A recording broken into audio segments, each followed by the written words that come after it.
Ah yes, the great outdoors. You can experience the refreshing breeze, set up a wee camp for yourself, go hunting, and most importantly, relax and oh my god, what is that? This essentially sums up the first few hours in The Forest. This review is based on the official release of the game, and my co-host 16-bit had covered the public alpha version 0.18c revision of the game back in 2015. So essentially we're skipping the originally planned part 2 of the review, which was the beta version of the game, mainly because instead of a beta we just had lots of alpha revisions, and jumping straight into part 3, full release.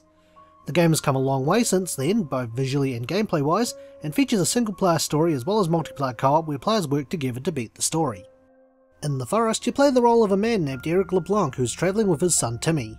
The plane they're travelling on crashes in a peninsula, and when Eric comes to, he witnesses Timmy being abducted by a man in red paint before passing out again. When Eric reawakens, he finds himself and the corpse of an air stewardess as the only people on the plane. After retrieving the plane axe from the stewardess's corpse and clearing the plane out of supplies and food, his search for Timmy begins. Along the way, Eric would need to find or build shelter, defend himself from the cannibalistic mutants populating the peninsula, as well as discover its secrets and, most importantly, clues to lead him to the whereabouts of his son in this survival horror crafting game. But is the game any good? Find out in The Good. The gameplay and the AI mechanics of The Forest was something that stood out to me. For the first few days you'll be building a base and getting the bare necessities to survive while avoiding the mutants roaming the peninsula. The mutants won't be actively searching for you at first, but when they find you, the feral ones may start attacking you on impulse to feed their hunger, while the more intelligent ones may watch from a distance or cautiously approach you before either attacking you or running off. The game has consequences for allowing this, as the mutants will then start searching for your camp, and you can hear their screams echo in the distance. The screams and other various sounds can be quite unsettling and certainly adds to the horror element, which I really liked, especially in the caves. Once they find your camp, they'll proceed to attack you in greater numbers. If you're somehow able to fend them off, they may request for backup in the form of creepy mutants, a larger, more grotesque and more powerful variety of mutant that's capable of destroying walls and trees. The constant threat of danger from the mutants, especially on harder difficulties where the mutants are more aggressive, deal more damage and are more resistant to fire. In the gameplay department, the difficulty can certainly change up your playstyle, as animals to kill for meat will be rarer, supplies are harder to come by, and eating some foods may make you thirstier. The game also ups the damage that you take from fire and provides a much more dangerous consequence to eating spoilt and poisonous food or drinking polluted water. You can get cold and wet in the game, and if you don't build a fire to keep warm, your health and stamina will take a hit. Of course, this is much more dangerous in higher difficulties. I really do like how the game can change your playstyle based on difficulty and AI behaviour, as it can really keep you busy and alert during the day and, more importantly, the night. For a survival game, I really enjoyed the fact that The Forest has a story that can be completed as well as in-game content.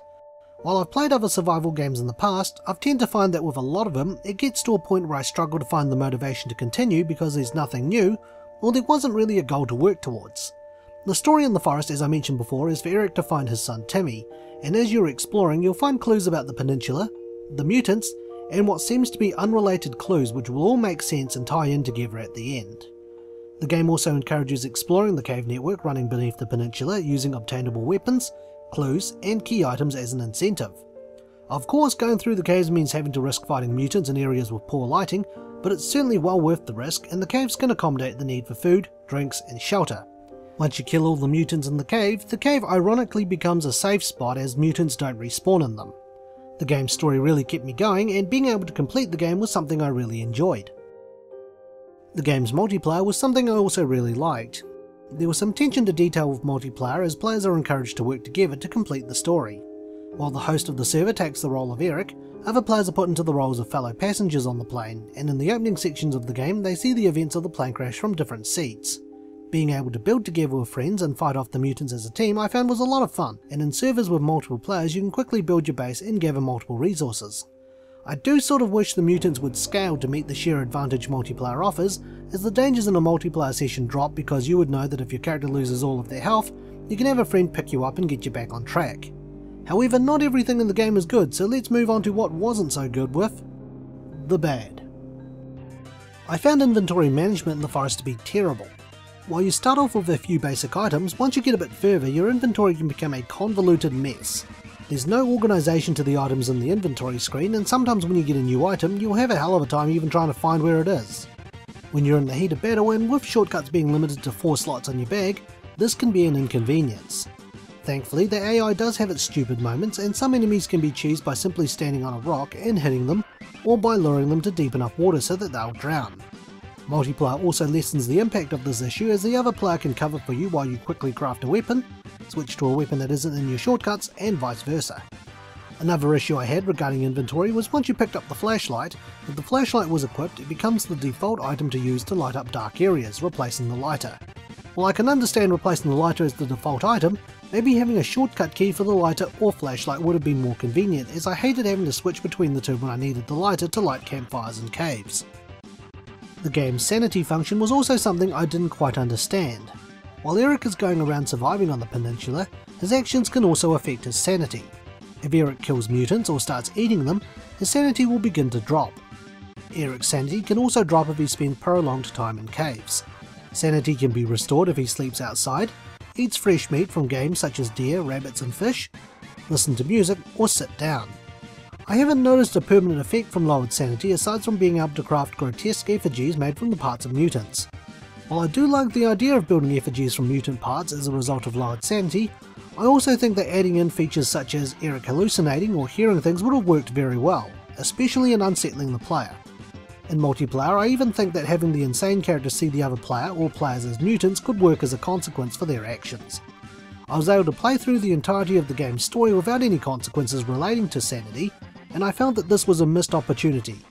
Other than that, I never experienced any game-breaking bugs throughout my time in the forest, and the closest thing to a bug was some crazy ragdoll physics. So with that, it's time we moved on to the opinion. The Forest is one of the better crafting survival games I've played out there, and it owes that to its inclusion of a single player storyline in which the experience can carry over to multiplayer, the gameplay and mechanics of the AI behaviour in relation to difficulty getting you to change your playstyle, and the unsettling atmosphere the game's mutants provide combined with its use of sound and ambience.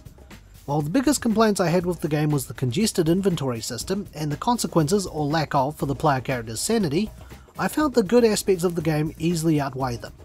It's clear to see the influence some films had on the Forest, such as The Descent and Cannibal Holocaust, and even the developers at End Night Games have cited Disney as an inspiration by offering the players a ray of hope and not making the entirety of the game dark and depressing. If you're looking for a fun survival horror game with crafting elements, then I'd say give this game a go. If you have friends wanting to share the experience, I found playing The Forest with friends one of the most enjoyable experiences, and I couldn't recommend it more, even if the multiplayer lessens the impact and dangers of the horror aspect. So with that, it's time for my rating. I would give The Forest a I Love New York t-shirt out of 10. Thanks for watching, and stay tuned for the next Infinite Backlog review. If you enjoyed today's review, feel free to check out some of our other videos and subscribe for more. You can also follow us on Twitter, Instagram and our Facebook page. Once again, thank you for watching.